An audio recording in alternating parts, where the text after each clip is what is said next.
Williamson. Oh!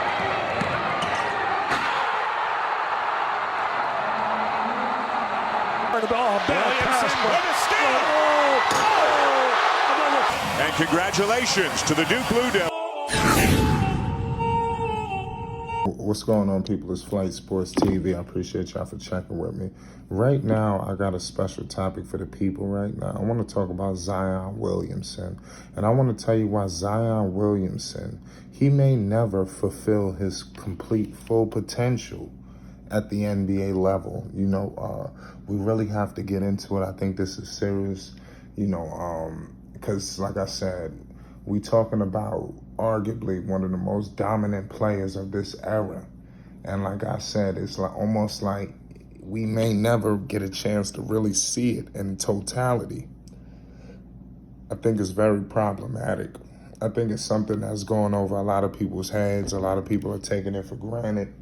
And like I said, this will be one of the biggest robberies in sports if we can't witness Zion Williamson at his full potential, because he was charted to be that great.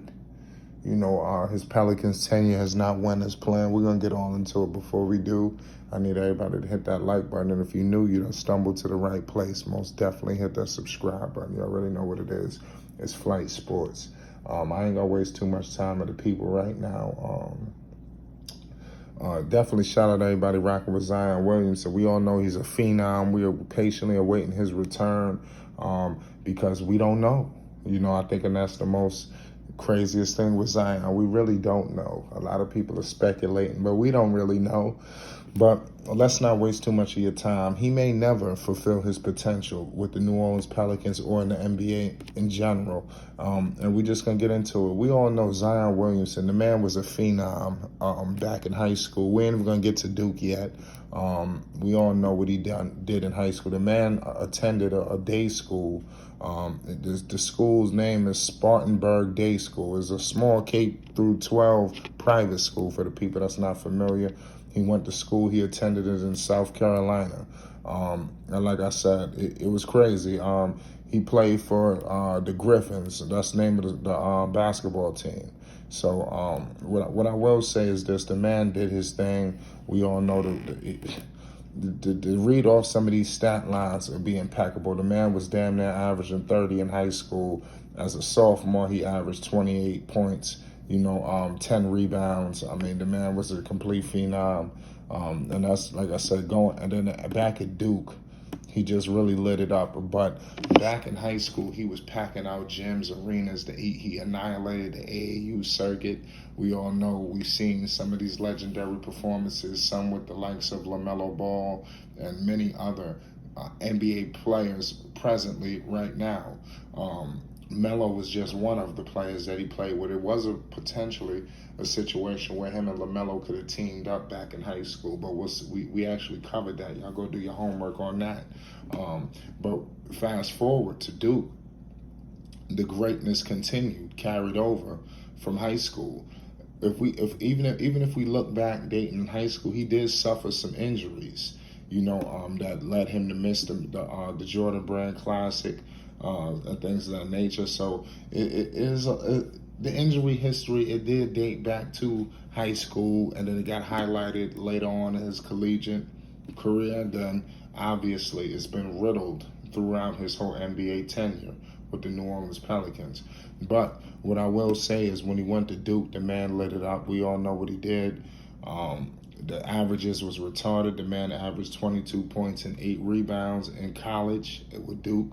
And that was 8.9 rebounds, so it was damn near 9 rebounds a game, pretty much damn near double-double.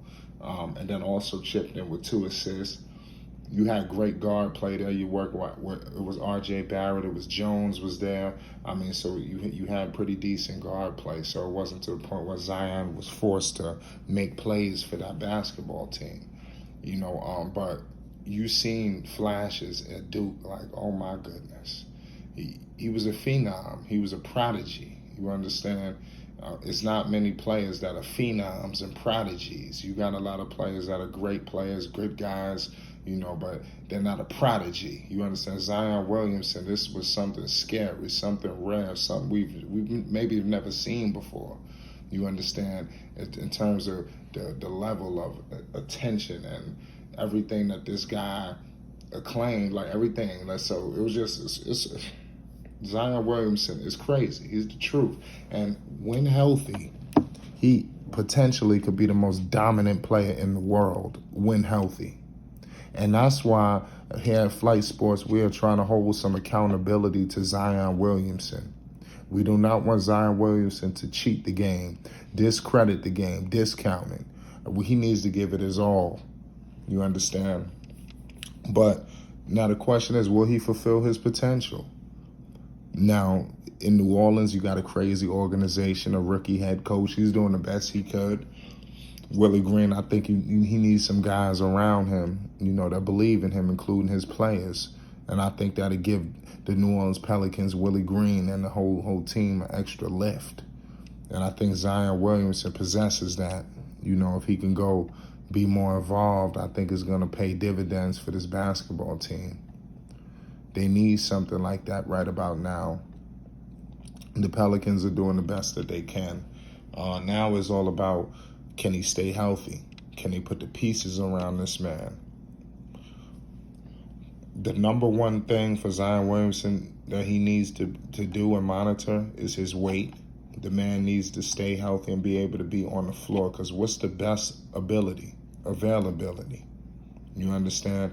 And Zion Williamson has not been available the way he should be. The man has not played a second all season. We talking about the number one overall pick. You hold this franchise fate in the palm of your hands. You understand? Zion Williamson must be held accountable. Point blank. Now we could go to David Griffin, Trajan Langton, Swing Cash, and the rest of the guys and women. Is Zion Williamson in good hands? It's not like he's sitting there with Pat Riley. You understand? So these are questions we got to ask ourselves. After Griffin, who's next? Because I don't believe that Griffin is going to be the long-term executive there. I don't know which direction the Pelicans will be going in. But Zion Williamson could either accelerate the process or he could slow this whole goddamn thing down. And it's up to Zion Williamson. Are you going to fulfill your potential? A phenom, a Skywalker, a legend, the myth, all from high school to Duke. So now when you get into the NBA, it's kind of some distractions, is not being taken serious. People are overlooking you. A lot of people, there's a lot of chatter. It must stop. It's time for Zion Williamson to grab the bull by the horn and take everything that's owed to him. You are a beast.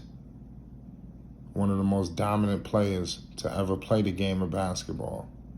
It has to be a mindset change. And we looking for that, Zion Williamson. It's Flight Sports TV. We appreciate y'all for checking with us, man. Now you got to continue what you got to do in New Orleans. You had 2 seasons in New Orleans. You already know, as a rookie, you put up 22. And then the season previously, you put up 27. Do you see what we're talking about, ladies and gentlemen? It's your time, Zion. The ball is in your court. I ain't gonna say no more. It's Flight Sports.